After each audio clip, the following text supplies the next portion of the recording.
Alright, the next thing we're going to program a motor to run. And so again, I'm going to start with some pseudocode. So I have two backslashes, and the first thing we're going to do is type in our pseudocode. So we want our right motor to start. So I'm going to say start right motor. And let's leave it on for 5 seconds. So I'll say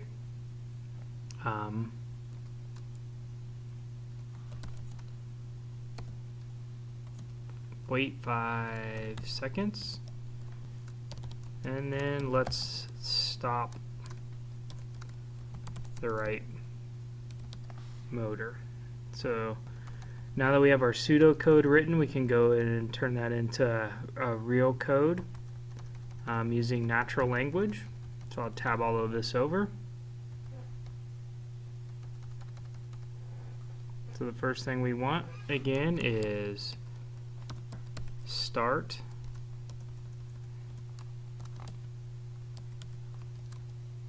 motor. When you're doing a motor, you want a parenthesis and you want to tell it what motor it is. In this case, it is right motor. Then you put a comma in and you set the speed for that motor. In this case, let's make it half speed, and let's make it in the forward direction. So remember, you can put a negative number in to make it opposite direction, or a positive number to make it the forward direction. And so 63 would be half power in the forward direction. Next line I need to put in, we need for it to wait. We're going to say 5 seconds. And then what do we want it to do? We have to turn it off too. And so I'll say stop motor, parenthesis, tell it what the motor's name is, and again that's from the motor and sensor setup. In this case it's right motor, and we don't need any power setting for it, so that should do the trick. And then come back in here and backspace all of my pseudocode so it lines up nice and neat, so it's easy to understand.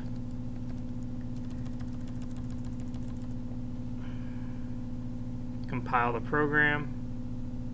I have 2 errors.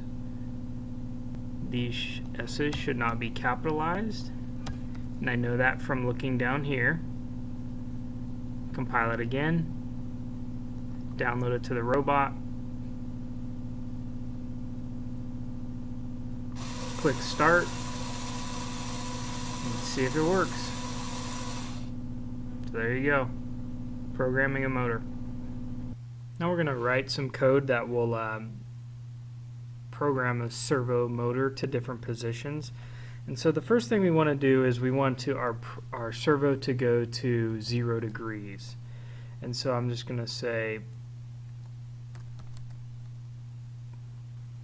servo to 0 degrees in my pseudocode. Next line, we're going to want to set that servo to 90 degrees. Actually, let's hold it at 0 degrees for 2 seconds. So I'm going to say wait for 2 seconds, and then we're going to say we want our servo to go to 90 degrees. Again, we will wait 2 seconds, and then we're going to set it to 120 degrees.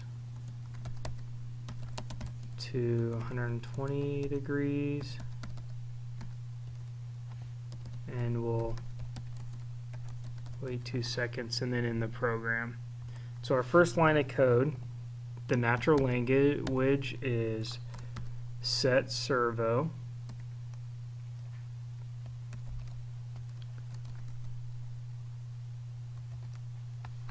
I go to my debugger window, I can see what or not my debugger, if I go to motor and sensor setup, I can see what I named the servo.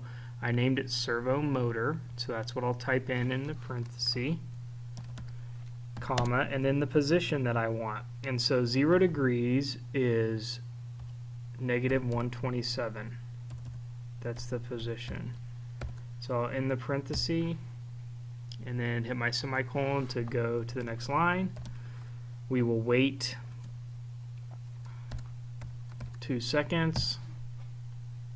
90 degrees, again, set servo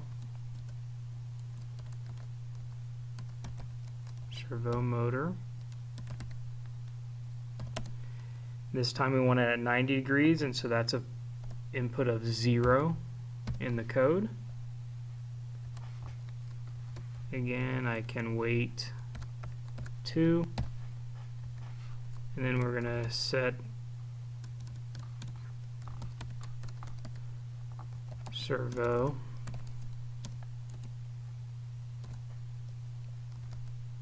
name of the motor, servo motor,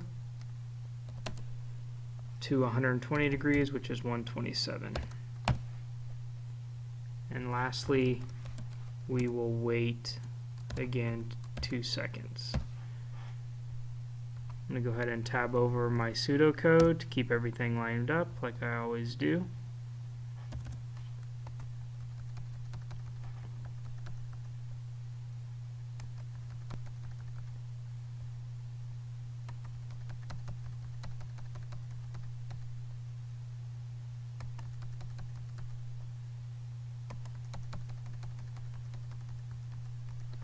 Compile the program,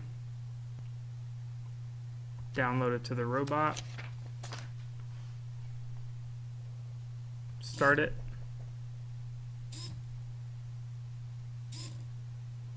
see if it works.